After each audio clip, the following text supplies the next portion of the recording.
Hi friends, I'm Cress, and if it's your first time here, welcome. If you're a returning subscriber, welcome back to the channel. Today we'll be continuing with my Disney Princess series of videos to create an underwater hideaway for Ariel in the wild woods of the Ever After. The vibrant pastels on Ariel's palace really complement the colors in the Ever After. We're going to be creating this build for Ariel right next to Beast's castle, and I kind of love the idea of putting two princesses together in the same biome. Now, I'm sure that my next princess build is going to be Jasmine themed, at least that's what I assume, but I wanted to sneak in one more video before the update, and this seemed like the perfect time. Full disclosure, while I love the way this looks in the Ever After, I'm tempted to move this entire build to Dazzle Beach, mostly because it's been nearly 2.5 years and I still haven't finished decorating my main valley, but also because I do think that the warm tones of the beach would be such a pretty contrast to all the cool toned items that I included in this build. Should I move it? Let me know what you think in the comments.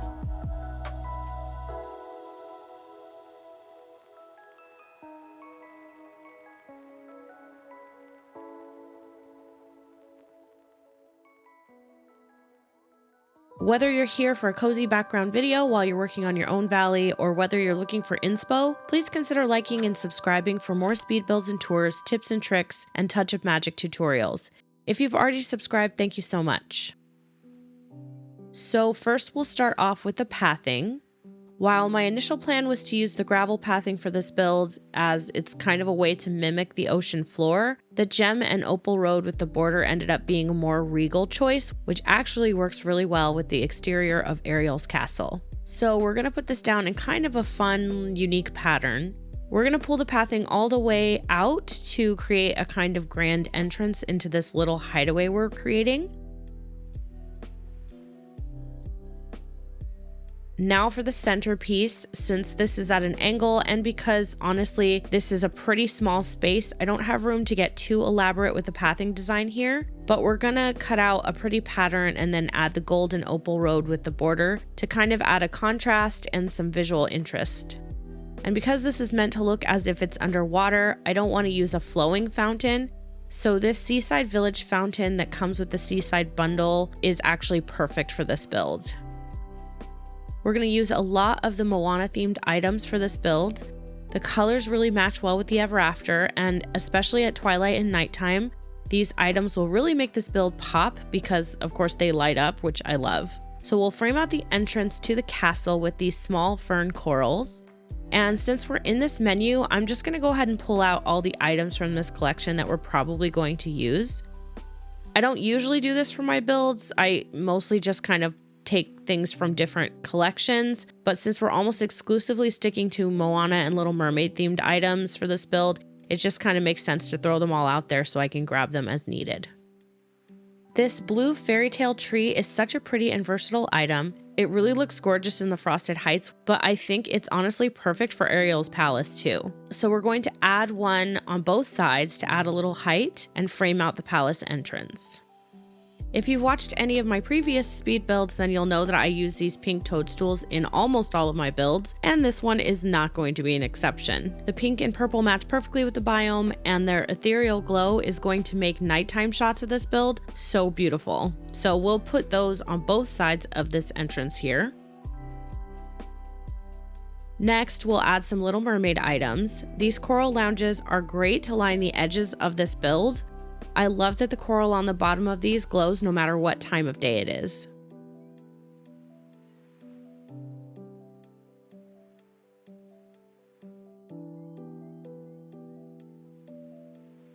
We're going to do a bit of adjusting just so that these lounges don't go all the way to the edge of the pathing, as I have a very specific design in mind for the corners of this.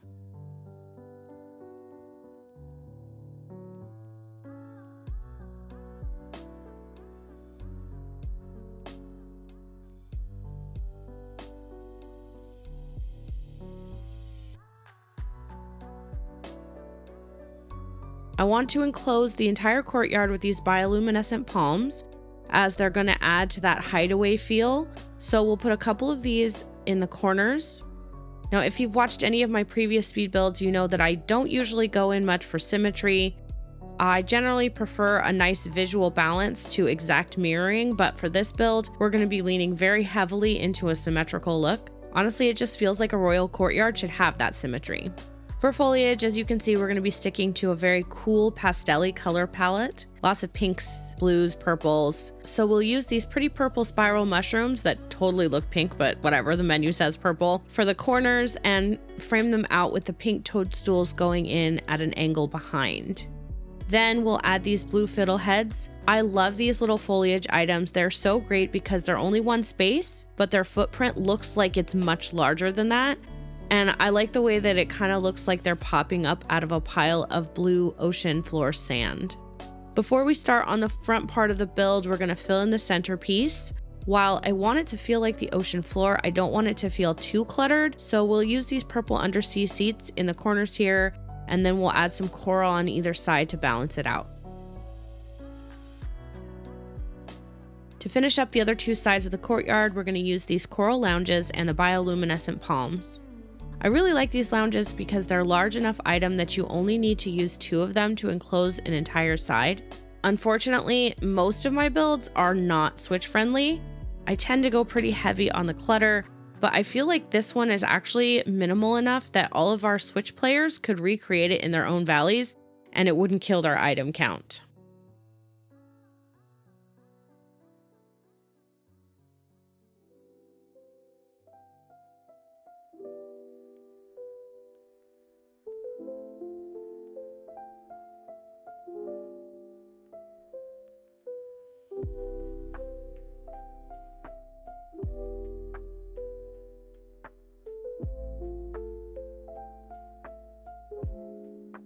Real quick, I'm just going to add in these pillars near the front.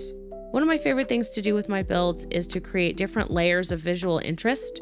So I have some really pretty things going on low to the ground, but these coral pillars add a little something extra to look at as your eye travels upward.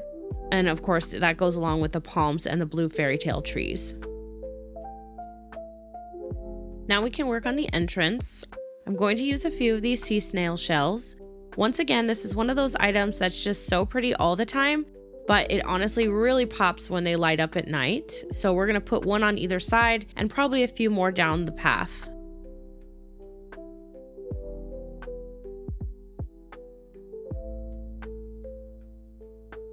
We'll use these mushrooms again. I know I've already talked about them a bit, but they really do look like something you could see on a coral reef, so they're perfect for this build.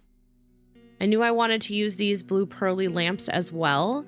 I love that these will continually release bubbles once you turn them on.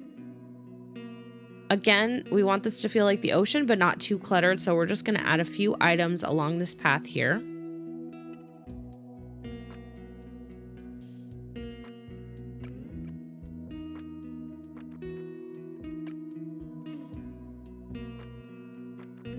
I'm going to frame out the entrance with these pink toadstools and small fern corals.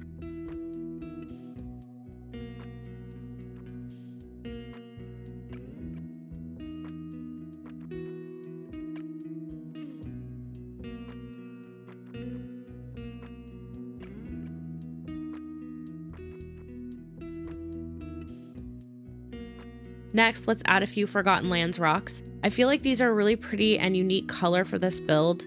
They kind of remind me of volcanic rock, but if you're building this in your valley and you're not quite sure about these rocks, I think the Dazzle Beach rocks would be a good substitute. Even though they're kind of a warm tone and we used cool colors on this, I think that they would be a nice contrast. We're going to go ahead and use these large Forgotten Land rocks to surround the edges of the path, making it feel nice and closed in.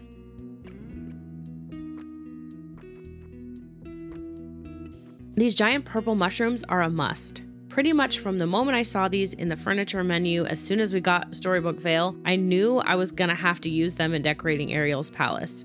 In fact, this item is basically what inspired this entire build in the first place.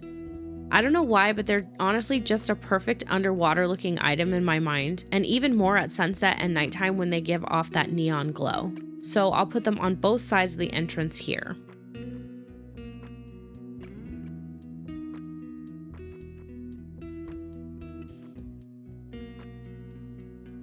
I think I'm also going to use them to go on the sides here just to sort of fill in some of the empty spaces around the edges and make it feel more enclosed.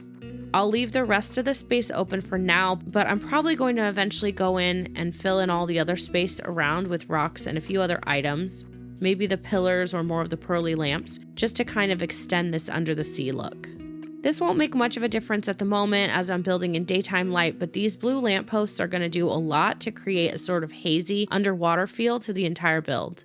I only have 4 of these crafted at the moment, but I'll probably be adding more later just to add to the haze. Gonna move these around so the lamppost fits. Now let's add a few of the forageable items. In my opinion, these little things are the items that are really going to sell the build as an underwater hideaway. Well, these and the bubbles. Actually, we'll add these in now. I love that we have different sizes and different heights for these bubbles. Normally I'd put things inside of them, but I kind of want them to just look like bubbles under the sea. I'm going to kind of spread these out to different parts of the build, that way we maximize them for visual interest.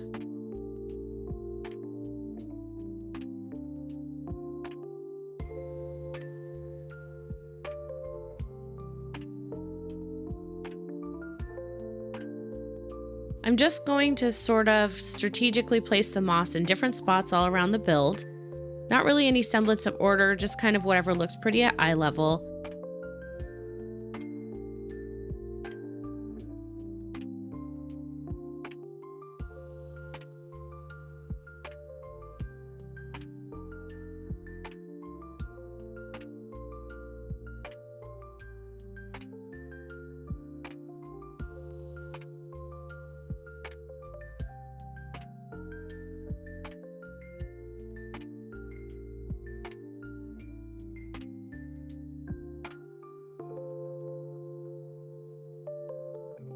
And I couldn't resist adding in a crab because how can you truly have a Little Mermaid build without good old Sebastian? I'll do the same with the pearls and the fairy bubbles as I did with the moss, just kind of using them to fill in spaces and add a little bit of coral reef clutter to the build.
For the last items, I'm just going to add a couple of rock clusters just to kind of fill in the empty spaces along the path.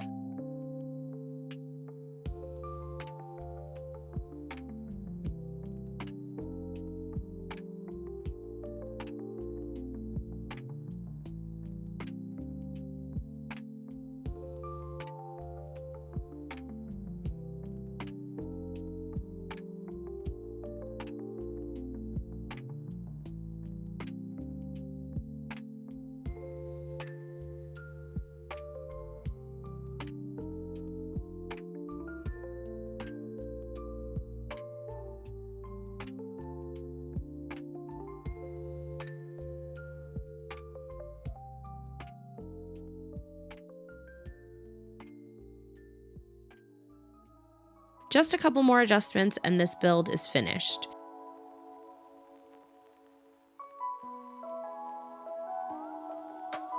Now, since this is basically a teeny tiny build, we're not going to have much of a walkthrough, but let's just have a little walk around and see what it looks like at night.